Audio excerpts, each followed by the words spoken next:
Hola, muy buenas tardes. A nombre del Grupo CIH, les damos la bienvenida al webinar ¿Qué le espera a México con la nueva reforma fiscal 2021? Impartido por el maestro José Antonio Guerra Caparrós. El maestro José Antonio Guerra Caparrós es licenciado en Derecho, egresado del ITAM y maestro en Derecho Fiscal por la Universidad de Durango, Campus Aguascalientes, en donde actualmente cursa sus estudios de doctorado en Derecho Fiscal. Fue funcionario de la Suprema Corte de Justicia de la Nación, donde prestó sus servicios en la ponencia del ministro José Ramón Cosío Díaz. Actualmente es socio de la firma Aure. Buenas tardes, maestro José Antonio. Le doy la bienvenida al webinar. Le agradecemos por contar con su asistencia una vez más y por compartirnos lo más relevante sobre esta reforma que ya está sucediendo. Les cedo la palabra y bienvenidos a todos. Muchas gracias, muchas gracias de nueva cuenta Grupo CIH por la invitación. Muchas gracias a todos los asistentes a este webinar y a esta hora en la que estaremos platicando, desde luego, ya acerca de algunas cuestiones que conocemos que están sucediendo y que a partir de la reforma 2020 y la reforma 2021, digamos, se afianzaron un poco más por parte de las autoridades fiscales a través de la legislación. Sabemos que la autoridad fiscal prácticamente litiga legislando, es decir, cuando observa la autoridad fiscal que va perdiendo algunos litigios, entonces lo que hace la autoridad es, a través de la autoridad competente, que es el Poder Legislativo, pues cambiar y hacer algunas reformas, ¿no? Y en este caso, inclusive, pues muchas de las cuestiones que existían ya en resolución miscelánea fiscal, inclusive en facilidades administrativas, pues ya se reflejan hoy en día en la propia ley. Y entonces eso hace pues cada vez más que los resquicios en cuanto al tema de la defensa pues se vayan cerrando, ¿no? Pero sin lugar a dudas, pues un tema que todavía tenemos que salir avante. Hay muchísimas cuestiones que se modifican, vamos a tocar los puntos más relevantes en los que precisamente estaremos destacando, pues, qué le espera a México, pues, con esta reforma fiscal, ¿no? Veremos algunos cambios de la ley fiscal para 2021 que trascienden a todos los esquemas de fiscalización que estará realizando la autoridad. Estas medidas de fiscalización, bueno, pues conocemos que por una parte tiene facultades de gestión la autoridad fiscal, por otra parte facultades de comprobación. Hay una distinción que hace la Suprema Corte de Justicia de la Nación en cuanto a estas dos posibilidades de actuación que tiene la autoridad fiscal.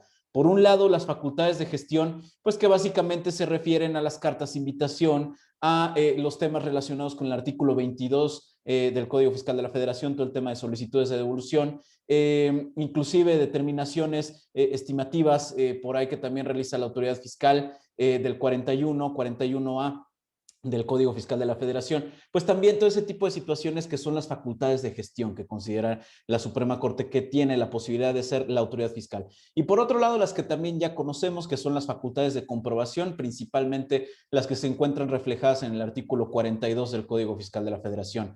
Veremos cómo, de alguna forma, derivado de las reformas 2021, pues estas facultades de fiscalización en general que tiene la autoridad, pues van a trascender y pues precisamente de alguna manera van a presionar pues aún más a los contribuyentes, ¿no? Y por último vamos a tocar de una manera muy rápida los puntos medulares de la iniciativa de reforma a la Ley Federal del Trabajo, todo este tema de la potencial eliminación del outsourcing, de la subcontratación de personal y pues básicamente lo que pretende hacer el legislador y concatenado con las autoridades fiscales, desconociendo estas figuras que internacionalmente están reconocidas y que pues por algunos van a pagar o pagarían en todo caso si se llega a dar muchos, ¿no? Entonces, pues lo primero, ¿no? ¿Qué es lo que pasa en la parte económica, ¿no? En el marco macroeconómico del paquete económico 2021, pues lo que se espera en todo caso es un crecimiento estimado para 2021 del 4.6%. Inclusive se habla que todavía podría ser más de ese porcentaje y se tiene esta percepción todavía derivado del cambio de gobierno de los Estados Unidos. Todavía esa cuestión es algo que desde luego trasciende a nuestro país y pues bueno, se esperaría en todo caso todavía un inclusive mayor crecimiento del 4.6%. Esperemos que se llegue a dar de esa manera y bueno, pues que económicamente en lugar de irnos hacia atrás, pues todavía podamos avanzar. Desde luego el tema de la pandemia, pues fue una situación totalmente trascendental para estos efectos, ¿no? Pero vamos exclusivamente ya a la parte meramente fiscal. Una de las cuestiones que se pretenden es obtener, sabemos que la Ley de Ingresos de la Federación, en este caso para el ejercicio 2021, pues ahí se establecen cuáles son estos parámetros que pretende obtener en todo caso las autoridades fiscales derivado de la fiscalización que pudiesen realizar los contribuyentes, por una parte, y también derivado de las propias contribuciones que voluntariamente y bajo el principio de autodeterminación de las contribuciones enteren los propios pagadores de impuestos, ¿no?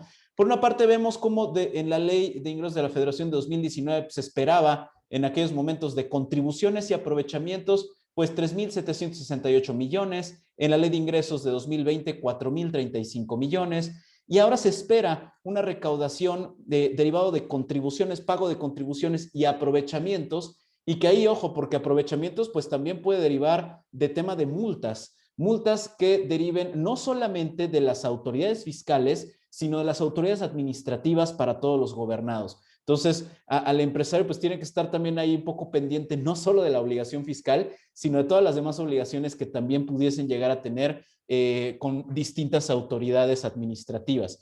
¿Qué es lo que se espera? Pues se espera una recaudación todavía mayor en este caso de 4.109 millones de pesos. Y aquí, pues como decía Eugenio Derbez por ahí en algún programa cómico, pues que alguien me explique, ¿no? Alguien me explique cómo es que vamos a obtener, en todo caso, esta recaudación tan fuerte que se espera la autoridad con una continuidad, como si no estuviera pasando nada a nivel mundial.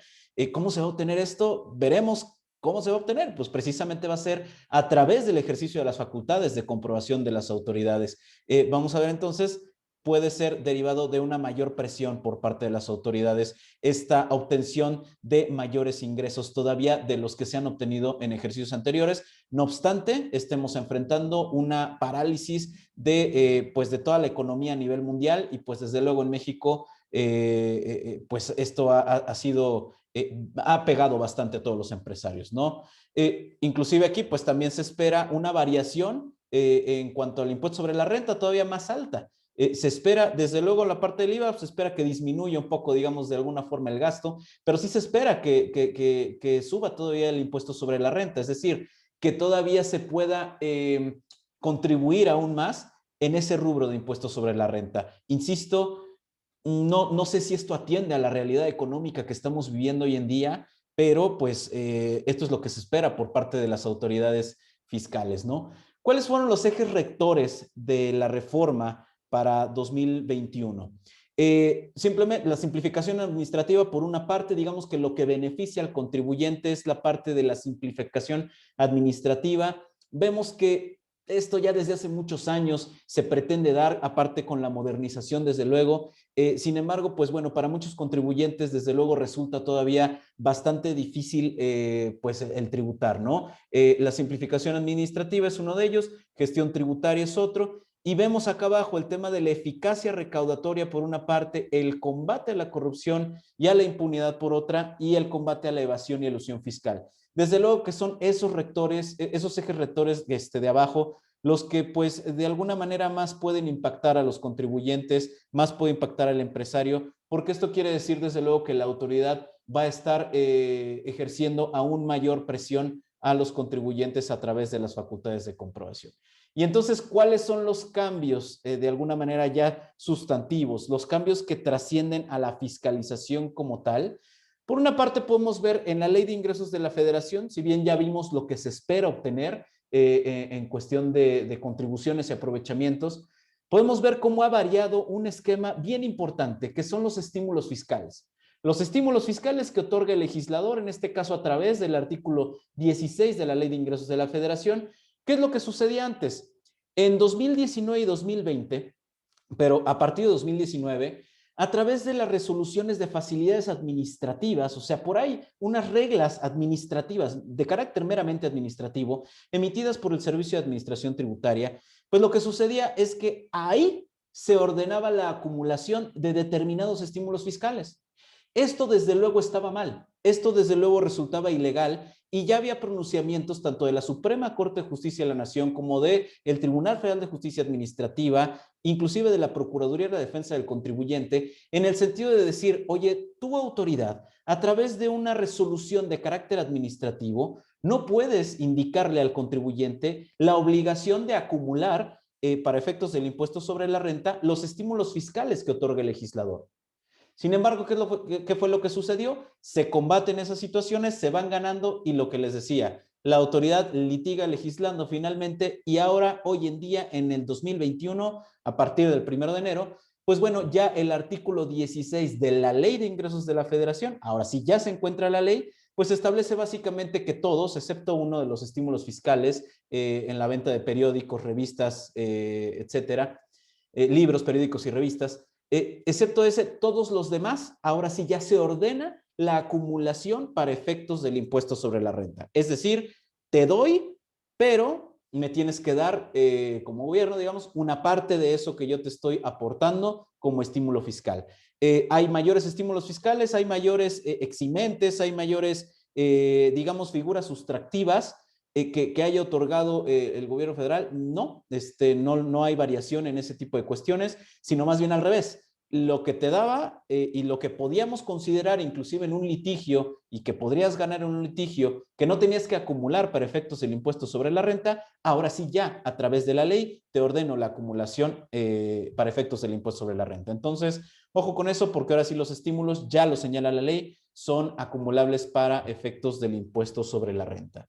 En tratándose del Código Fiscal de la Federación, pues bueno, lo primero que también estamos viendo de cambio trascendental, pues bueno, ya desde 2014 veíamos el cambio de paradigma en el sentido de que se necesitaba un artículo en específico para declarar la inexistencia de la materialidad de las operaciones.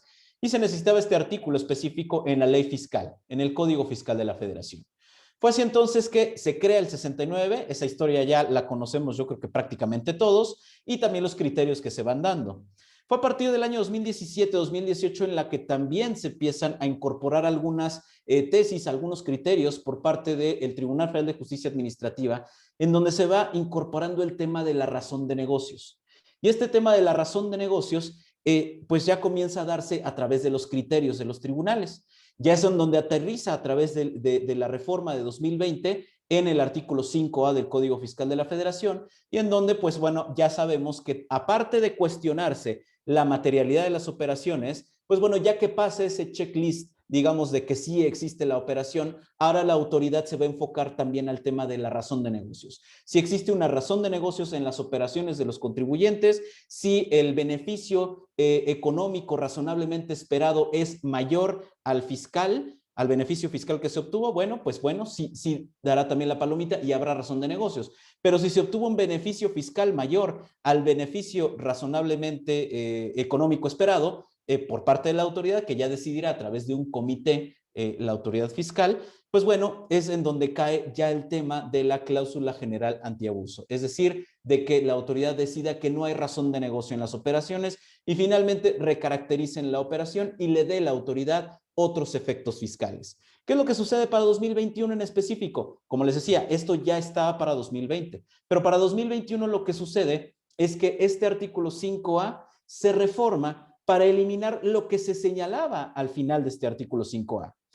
Al principio del artículo 5A, en la iniciativa del artículo 5A para 2020 se señalaba el tema de la inexistencia de operaciones, que sí sería un tema para determinar inexistencia de operaciones a través del artículo 5A. Después se borró esa situación y el texto quedó únicamente para el tema de razón de negocios. Esto tenía trascendencia porque al final del artículo 5A, pues se señalaba que los efectos fiscales generados en términos de ese artículo en ningún caso generarían consecuencias en materia penal. Pues bueno, lo que sucedió en el Mundial de 2014, pues no era penal, pues ahora sí ya es penal. Y entonces queda de esta manera para 2021. Los efectos que las autoridades fiscales otorguen a los actos jurídicos de los contribuyentes con motivo de la aplicación de ese artículo se limitarán a la determinación de contribuciones, accesorios, multas correspondientes sin perjuicio de las investigaciones y responsabilidad penal que pudieran originarse con relación a la comisión de los delitos previstos en el Código. Esto simplemente quiere decir que sí puede ser penal y que sí tiene efectos penales cuando en su caso la autoridad fiscal pudiese determinar que no existe razón de negocios en alguna operación. Entonces también hay que tener cuidado con eso, hay que evaluar muy bien todo el tema de razón de negocios, hay que hacer un tema de compliance totalmente en relación con las operaciones más importantes de la empresa y que en algún momento pudiese llegarse a cuestionar el tema de la razón de negocios. Respecto al tema de cancelación y restricción temporal del certificado de sello digital, también 2020 venía muy fuerte y ahora pues ya con las, si tu proveedor está listado, la autoridad podría ir directamente a la restricción temporal del certificado de sello digital. Es decir, si tu proveedor está listado como un EFOS, si está en la lista negra, viene a la restricción temporal de inmediato. Y si bien el 17H bis del Código Fiscal te permite hacer una aclaración, sabemos que la autoridad fiscal va a decir, para mí ya pasó tu plazo, para mí tu plazo debía de haber sido dentro del procedimiento del artículo 69b del Código Fiscal. Sin embargo, sabemos que dentro del procedimiento del 69b del Código no notifican de manera personal a los CEDOS. Eso hace que sea totalmente inconstitucional ese artículo y esa fracción quinta del artículo 17H bis. Lo que les quiero decir es que a partir de 2020 ya la autoridad pudo haber utilizado la restricción temporal de sellos para contribuyentes que tienen EFOS ya publicados. Sin embargo, no lo hizo y prácticamente estoy seguro que no lo hizo por todo el tema de la pandemia, porque el tema de la pandemia frenó mucho las actuaciones de la autoridad fiscal. Ahora que ya está la autoridad de alguna manera dispuesta a salir más y a ejercer más atribuciones, pues bueno, yo creo que a partir de este año va a utilizar mucho más el tema de restricción temporal de sellos. ¿Qué pasa específicamente para 2021? Los CEFOS y transmisores de pérdidas fiscales, los del 69 bis, a ellos no se les aplicará la restricción temporal y directamente se irá este tema a una cancelación definitiva del certificado de sello digital. Sí pueden meter una aclaración en términos del artículo 17H, pero no se les permite seguir facturando en lo que se resuelve esa aclaración, como sucede en el 17H bis. Entonces, en este caso, pues es el cambio que en este caso sucede para los EFOS en específico. Tratándose de devolución de saldos a favor es otro tema muy importante porque la autoridad fiscal, o más bien el foro, le hizo más caso al tema del Big Brother fiscal, que ya no sucedió y que ahorita vamos a ver rápidamente. Ya no sucede ese tema y lo de devolución de saldos a favor y este tema en específico como que no hizo mucho ruido, siendo que fue un tema trascendental. El cambio que se da para 2021 es que ahora las autoridades fiscales pues también van a empezar a rechazar un poco más el tema de los saldos a favor. ¿Y esto por qué se va a dar? Porque tienen la posibilidad de que la no localización ahora en el domicilio fiscal del contribuyente o que el contribuyente esté como no localizado, ahora sí sea un parámetro para tenerla por no presentada. Y este punto de tenerla por no presentada no interrumpirá el plazo de la prescripción. Por ahí también se dan algunos otros movimientos, pero el tema principal es que si tú te encuentras como no localizado a juicio de la autoridad, que ya sabemos que ese problema de la no localización realmente es muy subjetivo por parte de la autoridad fiscal, que es el domicilio fiscal, a juicio de quién, el asiento principal del negocio, que realmente se encuentra el representante legal, que si tienes ahí no, o no los activos, vaya, muchas de las situaciones que pasan en el tema de localización, veremos que va a afectar a varios contribuyentes, porque ahora la no localización, que es un elemento que realmente no tiene que ver nada con la procedencia de un saldo a favor, de una aceptación de un saldo a favor, pues realmente no tiene que ver el tema de la no localización. Sin embargo, ahora va a ser un parámetro más para que la autoridad fiscal decida totalmente echar para atrás un tema de una solicitud de un saldo a favor. ¿Qué otra situación se modifica?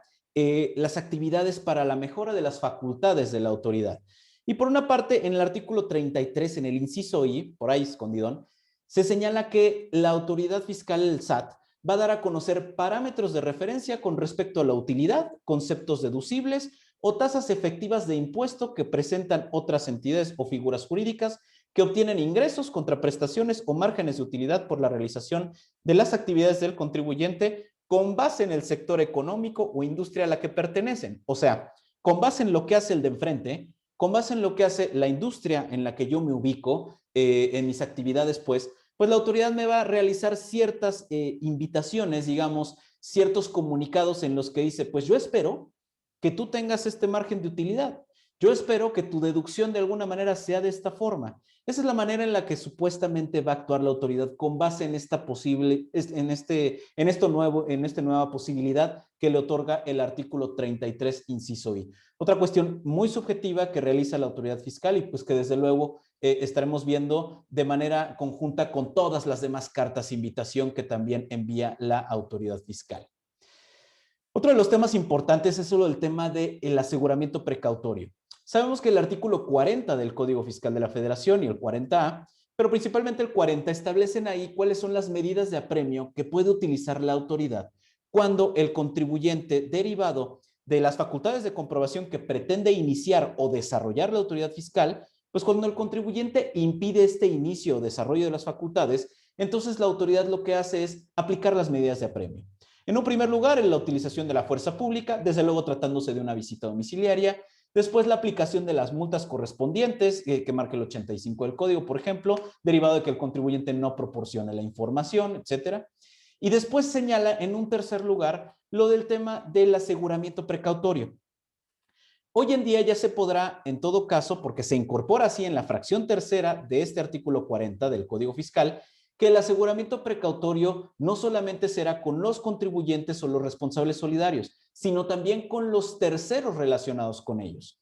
Y estos terceros relacionados con ellos, pues sí podremos pensar en algún momento que hasta podrían ser trabajadores, que podrían ser, y cualquiera, ¿no? Cualquier tercer relacionada. Lamentablemente el texto del Código Fiscal es bastante amplio. Sin embargo, pues aquí sí, obviamente son aquellos contribuyentes compulsados, aquellos contribuyentes que son proveedores también del contribuyente auditado, o bien inclusive los asimilados a salario. Puede ser que ellos son los que específicamente se dirige esta fracción tercera del artículo 40 y esta modificación de incorporar a los terceros relacionados.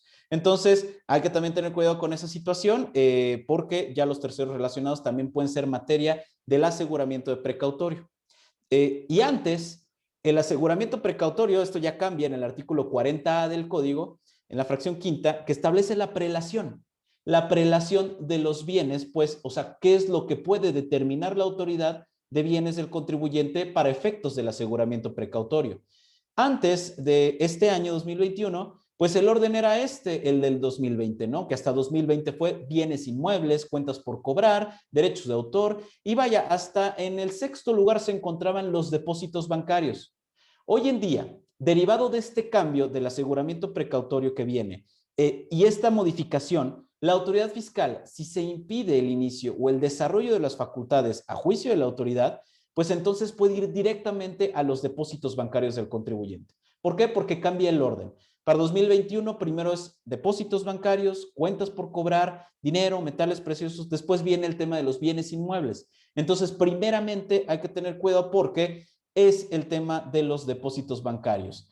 Y hay que tener mucho cuidado porque si el contribuyente, derivado de supongamos una revisión de gabinete que está realizando la autoridad requiere información y el contribuyente no le exhibe, pues viene una multa, ¿no? De aproximadamente 17,000 pesos. Si llega una segunda ocasión en que el contribuyente no exhiba la información que le requiere la autoridad, puede ser la misma o no, derivado de lo que ahorita vamos a leer en el código. Pero en esa segunda ocasión, pues bueno, el contribuyente se podría hacer acreedor a una multa de 50 y tantos mil pesos, por una parte, pero también, según ya está establecido a partir de 2021, se señala que si los contribuyentes hubieran sido sancionados en 2 o más ocasiones, también procede directamente el aseguramiento precautorio de las cuentas. Entonces, ojo con eso, porque si viene un segundo requerimiento por parte de la autoridad y el contribuyente no lo cumple, la autoridad va a poder hacer mucha presión con los contribuyentes en el ejercicio de facultades de comprobación para asegurar precautoriamente las cuentas del contribuyente. Entonces, otra situación que debemos de estar muy al pendiente y vaya, esto desde luego, cuando un contribuyente le inician facultades de comprobación, muchas veces esperan hasta el tema del crédito fiscal para acudir con los abogados, que en su caso pretendería el contribuyente que fueran sus representantes y sus defensores, ¿no?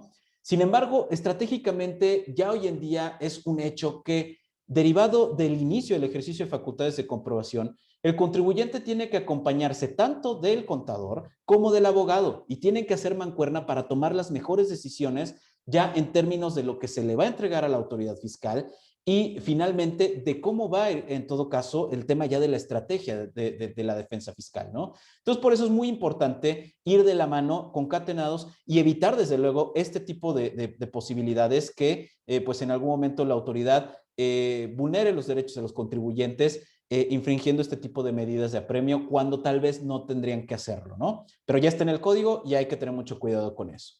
Como les decía, no hay Big Brother fiscal en las visitas domiciliarias. Esta posibilidad que se preveía en la iniciativa de que los auditores tomaran fotografías, video, grabaciones, no existe eso. Sin embargo, sí se le dotó a los propios visitadores en el artículo 46, fracción cuarta, de una medida que anteriormente, a través de la jurisprudencia, pues se señalaba que los visitadores no tenían la posibilidad de realizar la valoración de las documentales, de las pruebas, de los hechos aportados por el contribuyente en el ejercicio de las facultades de comprobación. Hoy en día ya se incorpora, se elimina esa jurisprudencia de la Suprema Corte porque ya se incorpora en el texto de la ley que los visitadores sí tienen esa facultad. Entonces dice, los visitadores tendrán facultad para realizar la valoración de documentos, informes, documentos, libros o registros que presente el contribuyente o los terceros, y que esta valoración comprenderá, ellos van a poder hacer la valoración de la idoneidad y el alcance de estas documentales con el objeto de desvirtuar o no los contados hechos u omisiones. Entonces, aparte de que tienen que circunstanciar específicamente cada acta, desde luego, pero ahora ya tienen la posibilidad los visitadores de realizar la valoración de estas documentales e información aportadas por los contribuyentes. Por otra parte, viene el tema de la revisión a dictamen. En el tema de la revisión del dictamen, pues también se le aprieta la pinza, pero a los contadores que dictaminan. ¿Por qué? Desde luego sabemos que hay ciertos contribuyentes que dictaminan y que emiten su dictamen, contratan a un contador para esos efectos, para la entrega del dictamen a la autoridad fiscal, pero muchas de las veces, pues si yo estoy, por ejemplo, aquí en Aguascalientes, como empresario, pues tal vez contrato a alguien de Guadalajara o de la Ciudad de México o de otro lugar, ¿no? Para efecto del dictamen. Bueno, ¿qué es lo que se señala? Se establece que ahora el contador público deberá comparecer específicamente él para realizar las aclaraciones que soliciten las autoridades con la finalidad de llegarse de la información. Deberá comparecer al domicilio de la autoridad fiscal. Entonces, si me está revisando, yo soy el empresario, supongamos, si me está revisando el dictamen la autoridad fiscal de aquí de Aguascalientes, pues mi contador que presentó ese dictamen y que lo elaboró, pues tendrá que venir aquí, porque dice que se propone que la revisión de los dictámenes deberá llevarse a cabo exclusivamente con el contador sin que sea procedente la representación legal. Entonces ya los contadores no pueden mandar a alguien más para aclarar cualquier diferencia, cualquier situación derivado del dictamen que realizaron. No, acá tendrá que en todo caso ser el propio contador quien acuda con la autoridad fiscal. Entonces, ojo con esa situación también. En materia de acuerdos conclusivos ante la Procuraduría de la Defensa del Contribuyente, sabemos que los acuerdos conclusivos son un mecanismo alterno de justicia fiscal. Este mecanismo en donde, derivado de las facultades de comprobación, pues el contribuyente cuando no coincide con los hechos o omisiones detectados por la autoridad, pues que regularmente sucede esto en la última acta parcial, en el acta final o en el oficio de observaciones o en la resolución provisional, dependiendo de cuál sea la facultad de comprobación que esté utilizando la autoridad, pues bueno, pueden levantar la mano cuando no estén de acuerdo los contribuyentes y acudir al acuerdo conclusivo ante la PRODECON. Viene la solicitud de acuerdo conclusivo y hacen sus propuestas los contribuyentes. Oye, en principio yo no estoy de acuerdo, autoridad, con que esto me lo señales como ingreso acumulable. Esto fue un préstamo.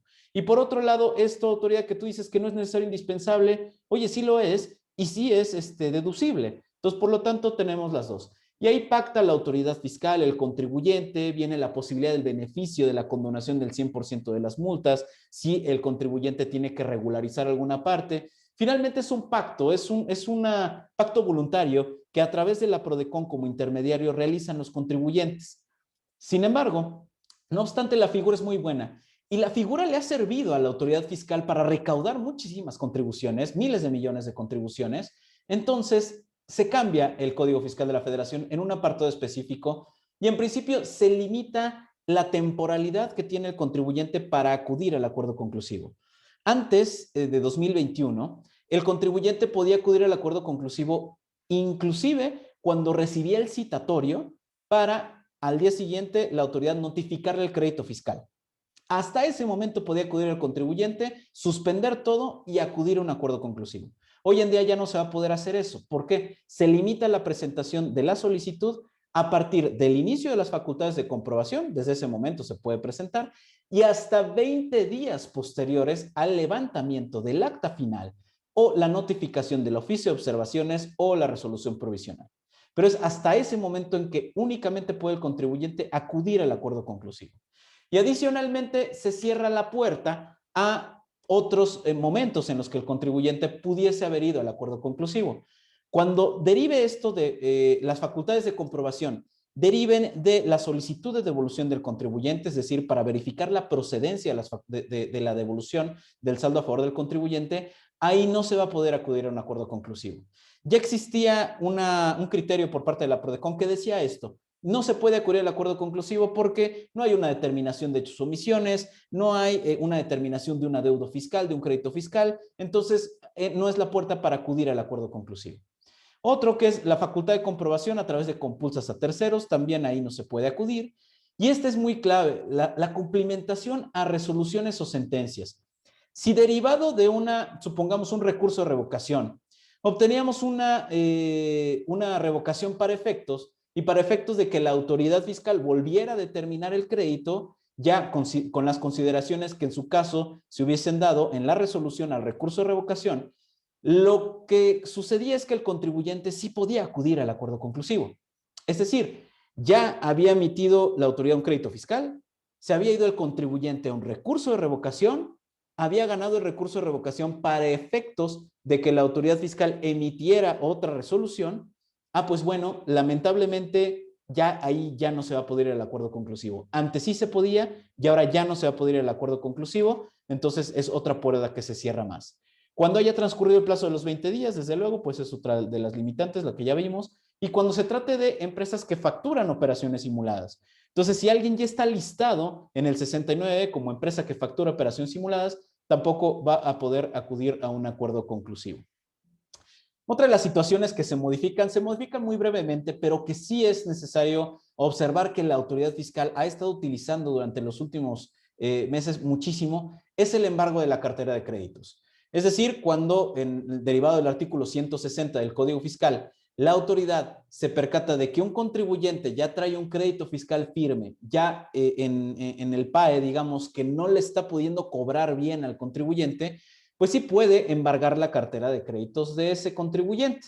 Y entonces envía cartas, envía avisos a los contribuyentes, perdón, a otros contribuyentes, en este caso, a los deudores de aquel contribuyente principal, digamos, el que tiene el adeudo con el Servicio de Administración Tributaria, pues para que sea esos deudores del contribuyente quien directamente le paguen al Servicio de Administración Tributaria. Esto es totalmente posible, esto es derivado del artículo 160, pero sí han habido ciertas violaciones a derechos que ha realizado la autoridad fiscal.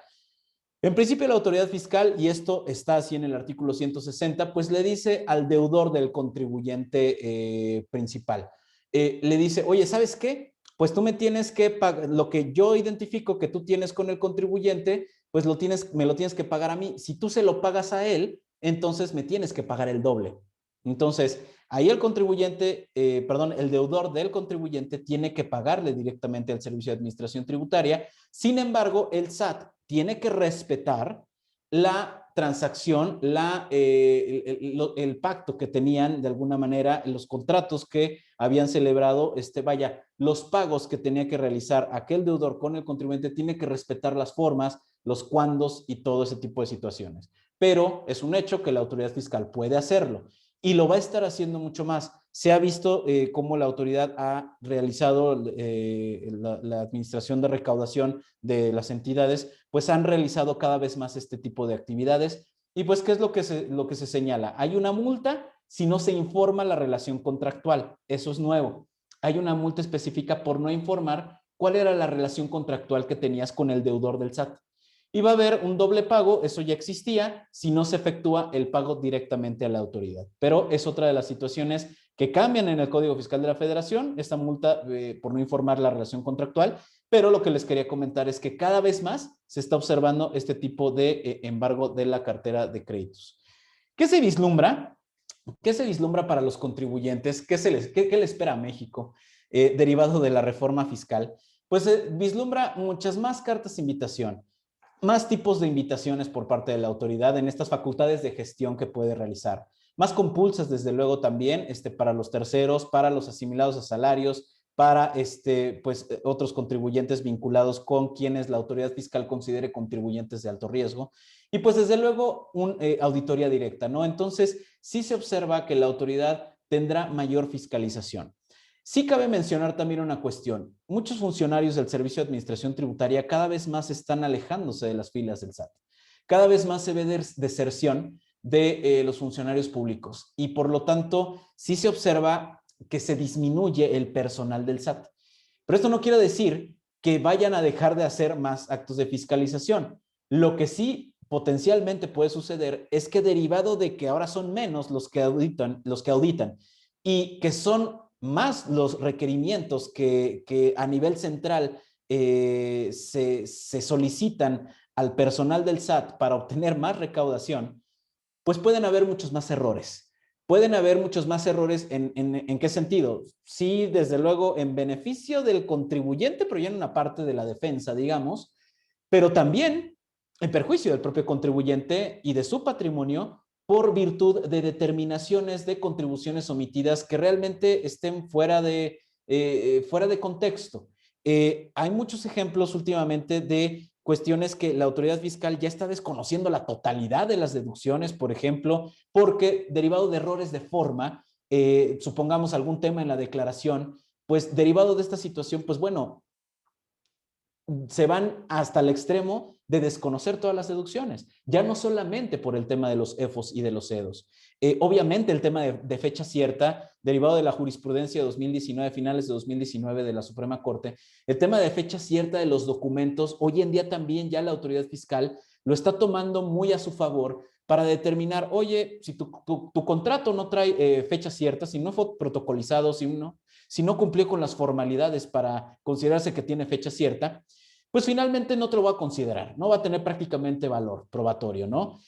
Cuando realmente hay que adminicularlo con todas las demás probanzas que pueda llegar a aportar el contribuyente en la auditoría o en el recurso de revocación, que es la última instancia administrativa en donde se pueden aportar pruebas. Sin embargo, es lo que se espera, ¿no? Que la autoridad fiscal pues detone más fiscalización y que detone créditos fiscales más gruesos. ¿Por qué? Más gruesos de engrosar, digamos, la cantidad del crédito fiscal. ¿Por qué? Porque es lo que se espera. Es lo que se espera obtener aún todavía más recursos derivados de la fiscalización de la autoridad. Apenas ayer salió una nota que decía que de cada peso que le invierte la autoridad fiscal en actos de fiscalización, se queda con 123 pesos. O sea, es lo que obtiene la autoridad fiscal, pero lo que no se dice es si se gana esto en tribunales o no, si realmente es lo que termina recaudando la autoridad fiscal y aparentemente pues no es lo que termina recaudando, ¿no? ¿Por qué? Porque todavía está la defensa y todavía está la posibilidad de que los contribuyentes puedan defenderse a través juicio de nulidad, bueno, desde luego primero recurso de revocación, juicio de nulidad y desde luego el juicio de amparo, ¿no? Invitaciones, pues como les decía, pues vaya, son atendidas por asistencia al contribuyente y cobranza. Por una parte, no siempre son derivadas de actos de auditoría fiscal, sino también recaudación, pues es la que envía muchas invitaciones y ya saben, al cuartito oscuro, estas invitaciones al cuartito oscuro, en donde pues presionan al contribuyente. A veces hay cuestiones que amedrentan a los contribuyentes en esos sitios. Pues bueno, yo la verdad es que derivado de haber estado en Prodecon y hoy en día pues como abogado externo de los contribuyentes, pues bueno, son cuestiones que me tocó muchísimo ver con las autoridades fiscales, ¿no? Sí, la presión que se ejerce al contribuyente dentro de estas visitas que realizan, ¿no? A los domicilios de las autoridades fiscales derivados de las invitaciones. Entonces, sí hay que revisar, hay que atenderlas, pero hay que saber cómo atender estas invitaciones. Son un paso previo a la auditoría, desde luego te llega una carta de invitación y esto es porque la autoridad fiscal ya está detectando algunas conductas atípicas, alguna caída recaudatoria, que pues bueno, derivado de la pandemia, pues ustedes explíquenme cómo no va a haber caídas recaudatorias, ¿no? Pero bueno, pues esto es lo que en todo caso se esperaría, un incremento aún más en las invitaciones que realice la autoridad. Y hoy en día, como ya las está haciendo, que no es al cuartito oscuro, sino que son a través de medios electrónicos, a través del Zoom, pues así como lo estamos teniendo en estos momentos, ya estas invitaciones se van dando de esa forma y entonces la autoridad fiscal tiene más posibilidades para poder acercarse a los contribuyentes y citarlos a través del Zoom. Entonces, cada vez más van a haber este tipo de invitaciones y utilizando los recursos electrónicos, pues las autoridades van a tener más a la mano la posibilidad de acercarse a los contribuyentes de esta manera y pues probablemente presionarlos para que pues modifiquen algunas situaciones que potencialmente no tendrían que modificar los contribuyentes. Habría que ver caso por caso, desde luego. La notificación pues puede ser vía buzón, un citatorio vía buzón en fecha determinada por parte de la autoridad, puede ser vía telefónica también y pues también pudiera ser una notificación personal. Este es el contenido de lo que pudieran traer, caídas recaudatorias, como les decía, diferencias en acreditamiento y compensación de saldos a favor, operaciones del contribuyente con otros contribuyentes de alto riesgo, que así les denomine la autoridad, o bien contribuyentes que están en lista provisional o en lista definitiva del artículo 69, pues viene la carta de invitación primero, esta reunión de decirte, oye, pues ya tienes un EFOS, pues en todo caso deberías de regularizarte ya. No, espérame. Después vendría en todo caso, si la autoridad lo ocupa, sería el tema de la restricción temporal de sellos, habría que tener mucho cuidado con eso. Y posteriormente vendría el acto de fiscalización, ¿no? Ya en todo caso, pues que la autoridad inicie las facultades de comprobación, en donde ya el contribuyente tiene todo el derecho de aportar también para acreditar la materialidad de sus operaciones, ¿por qué no? Y también inclusive todavía en el acuerdo conclusivo también pudiera ser, no lo veo tan viable, pero tal vez sí en el momento de la defensa. En el momento de la defensa, en el recurso a revocación, pues todavía, en todo caso, el contribuyente puede aportar esa documentación que probablemente le faltó aportar durante la etapa de fiscalización, ¿no? ¿Qué hay que hacer ante estos escenarios que se vislumbran? O sea, como les digo, lo que le espera a México es una mayor fiscalización, es una mayor presión por parte de las autoridades fiscales a los contribuyentes cautivos. ¿Qué hay que hacer? Pues en principio, evaluar, como les digo, cada invitación, cada aviso hay que evaluarlo y verificar realmente qué es lo que tienes, qué es lo que en todo caso, de qué pie cojeas y en todo caso para hacerle frente a estas invitaciones que realizan las autoridades. Conciliar CFDIs contra operaciones reportadas en declaraciones y contabilidad, revisar avisos de compensación y las aplicaciones de saldos a favor y también mucho ojo, el tema de la discrepancia fiscal. Hay que cuidar mucho el tema de la discrepancia fiscal, ese tema que está regulado en el artículo 91 de la Ley del Impuesto sobre la Renta, ese procedimiento que se encuentra en ese artículo de la Ley de Renta, en el que te dice la autoridad, oye, yo estoy observando que tú gastas más en tarjetas de crédito, en viajes, en vehículos, en una casa, etcétera. Yo veo que tú gastas más de lo que me estás declarando. No mide la capacidad de adeudo, no mide esa capacidad de endeudamiento, no, mide la capacidad de gasto, de realmente lo que has pagado en tus tarjetas de crédito, en tus viajes, etcétera, porque es información con la que ya cuenta la autoridad fiscal. Y eso, si observa que tú estás declarando menos ingresos de lo que tú estás gastando, pues entonces viene un cuestionamiento por parte de la autoridad en el tema de la discrepancia fiscal. Hay que tener mucho cuidado también con eso de la discrepancia fiscal. ¿Cuál es la consecuencia de no atenderlas? Pues bueno, la suspensión y cancelación de certificación digital, lo que ya platicamos hace unos momentos. La auditoría, hay que llevarla. Mi recomendación es que las auditorías se lleven de la mano contador y abogado para hacer frente de manera conjunta al tema de la auditoría para evitar cualquier violación de derechos por parte de la autoridad fiscal dentro de la auditoría y una vez determinado el crédito fiscal para ver el tema de la estrategia que puede llegar a seguir el contribuyente, inclusive también para cuidar todo el tema patrimonial del contribuyente, ¿no? El crédito fiscal, pues es la última consecuencia en materia fiscal específicamente, porque derivado del crédito fiscal, pues pueden detonarse otras situaciones, ¿no? Responsabilidades solidarias de socios accionistas, las consecuencias propias patrimoniales, tanto para la empresa como para los socios y los accionistas, y las consecuencias penales, ¿no? Que en su caso pudiesen haber derivado de la defraudación fiscal, por una parte, que así lo catalogue la autoridad, o por otra parte también derivado de la famosa compra-venta de facturas, ¿no? Hay que tener cuidado con eso, porque inclusive todas estas cuestiones ya en sí por los montos, pues pudieran trascender inclusive un tema de delincuencia organizada y ya yéndonos más allá todavía, inclusive está un tema de ley de extinción de dominio. Entonces, pues todos esos temas hay que tenerlos muy atentos. Pero bueno, obviamente pues son las recomendaciones que se pueden dar ante este eventual escenario que puede llegar a tener el contribuyente. La fiscalización por parte del IMSS, bueno, antes de lo de la fiscalización por parte del IMSS, hace un par de días se compartió las estrategias de fiscalización para grandes contribuyentes también. Y las tengo aquí, mira, dice, los principales sectores económicos que se revisaron en 2020 fue el sector alimenticio, automotriz, comercio, energético, farmacéutico, financiero, minero y siderúrgico. Para 2021, ¿cuáles son los principales sectores económicos que grandes contribuyentes considera que se van a, digamos, a fiscalizar? Bebidas y tabaco, el sector financiero, banca de desarrollo y aseguradoras, hidrocarburos, importadoras de combustibles y telecomunicaciones. Adicionalmente, los demás rubros que se fiscalizaron en el año 2020. Entonces, pues digamos que esto va a atender grandes contribuyentes también de Servicio de Administración Tributaria con mayor profundidad, todavía para el año 2021 y en adelante.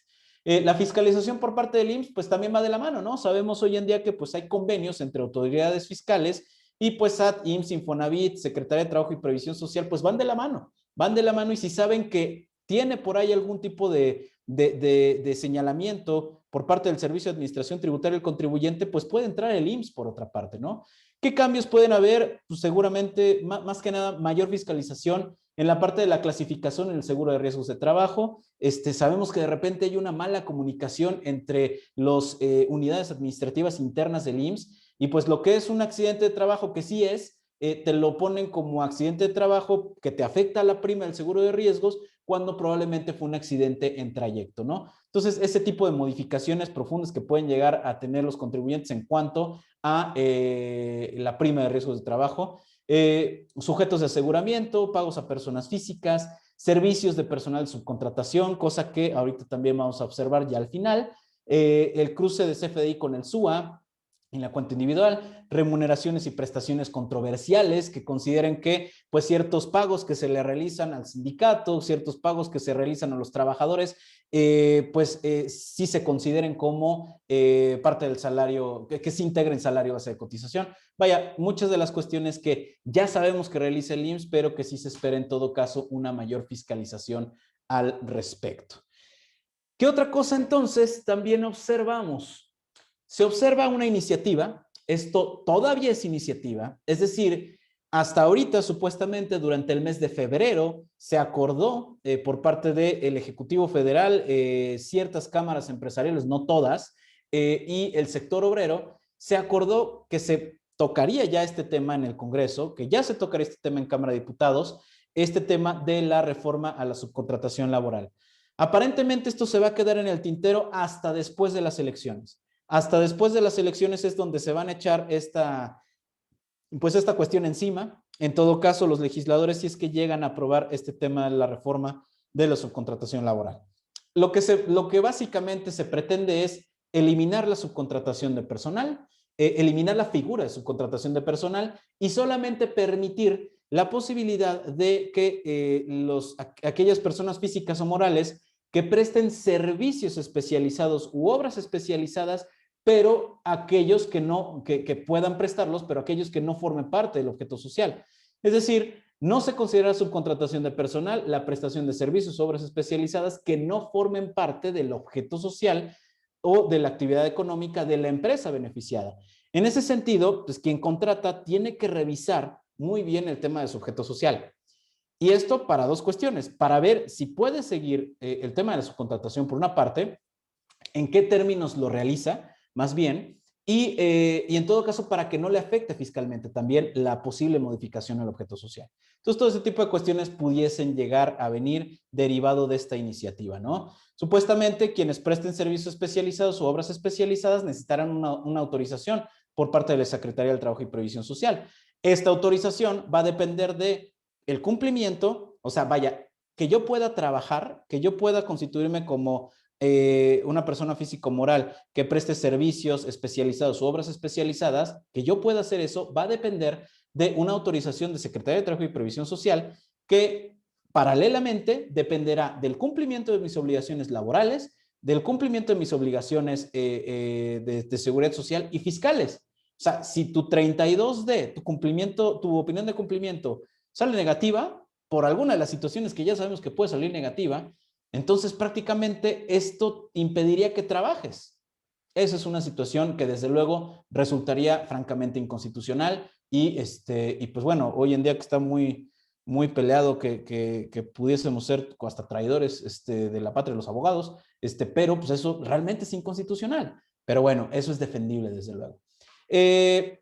Para efectos del Código Fiscal de la Federación, pues, ¿qué sucedería en todo caso? Si pasa de esta manera, pues bueno, que no se le darían efectos fiscales, deducción o acreditamiento a quienes utilicen el tema de la subcontratación de personal. Entonces, solamente lo que hay que hacer es hacer una modificación del esquema. Hay que hacer la modificación del esquema para que sí se pueda, en todo caso, llevar a cabo la prestación o la contratación de los servicios especializados u obras especializadas, pues para que los contribuyentes, tanto de un lado como de otro, quienes lo contratan como quienes prestan estos servicios, sí puedan llegar a continuar con las prácticas legales, desde luego, pues que han hecho durante todo el tiempo, ¿no? Tendría tintes también de responsabilidad solidaria para el contratante de los servicios, por una parte, y también tendría cuestiones de defraudación fiscal en su momento, ¿no? Entonces, esto es una reforma que solamente le doy una pintada porque sí requiere de más de una hora. La verdad es que cada uno de los temas que se suscitan a través de esta reforma, pero que la verdad es un tema trascendental por el hecho de que los contribuyentes hoy en día, pues ven, los contribuyentes, y me refiero a los empresarios también, ven cómo se cierran muchas pinzas y cómo la autoridad, a través de actos de fiscalización por una parte, como a través de restricciones, inclusive en cuanto a los actos de comercialización que pueden hacer, pues pueden llegar a tener un menoscabo en el futuro los contribuyentes, ¿no? Lo que quiero decir es que el panorama que le espera a México derivado de esta reforma fiscal 2021 y de la potencial reforma a la subcontratación laboral, si es que sí se llega a dar tal cual viene, pues es un panorama delicado, es un panorama en donde el contribuyente tiene que ponerse muchísimo las pilas, tiene que poner muy al corriente bien todas sus operaciones, tiene que poner al corriente todas sus cuestiones administrativas, contables, etcétera. Y pues en todo caso tener de la mano realmente a un buen contador y a un buen fiscalista, abogado fiscalista, pues para que esto resulte de la mejor manera, ¿no? Para que la fiscalización de las autoridades que vemos que va a ser aún cada vez más fuerte, pues llegue a buen puerto y en todo caso los contribuyentes pues no estén perdiendo su patrimonio, siempre y cuando, claro, o sea, derivado de una mala actuación por parte de la autoridad. Obviamente no, las autoridades fiscales pues no están totalmente enfocadas a romper con el patrimonio de los contribuyentes, de las empresas, obviamente, pero sí es un hecho que derivado de sus facultades y derivado de que cada vez más son más fuertes, más cerradas las facultades que tiene la autoridad fiscal para con los contribuyentes, pues sí puede ser que estas mismas, en este ejercicio de facultades, afecten cada vez más a los contribuyentes. Pues este es el escenario que se vive hoy en día y que se vivirá seguramente en los siguientes meses. Obviamente la pandemia ya no es en estos momentos un obstáculo para la autoridad, ya no es un obstáculo para seguir ejerciendo sus facultades de comprobación. Hubo por ahí un paro de suspensión, digamos, por parte del Servicio de Administración Tributaria en mayo de 2020. Este año no creo que lo vuelva a ver. Sin embargo, los contribuyentes tienen que seguir pagando, tienen que seguir cumpliendo y en todo caso las autoridades van a seguir y van a seguir auditando a los contribuyentes y cada vez más con mayores herramientas. Pues entonces sería más o menos hasta aquí lo que consideraríamos para este webinar y para esta plática. No sé si haya alguna cuestión o alguna duda adicional. Muchas gracias, maestro. Lorena pregunta si el estímulo del 2.5 sobre nómina por contingencia sanitaria es acumulable para ISR. Si lo señala específicamente, o sea, si el cuerpo normativo derivado de la ley que te otorga el estímulo señala específicamente que debe ser acumulable para efectos del impuesto sobre la renta, entonces sí se podría, o sea, sí debe ser acumulable para efectos del impuesto sobre la renta.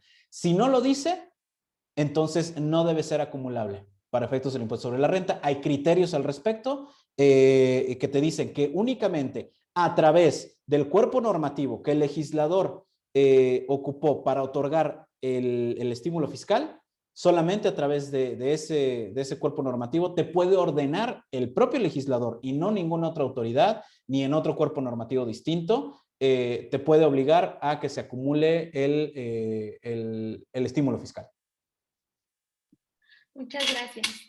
Y estamos recibiendo mensajes felicitándolo por la plática, que ha sido muy útil y muy clara. Muchas Y gracias.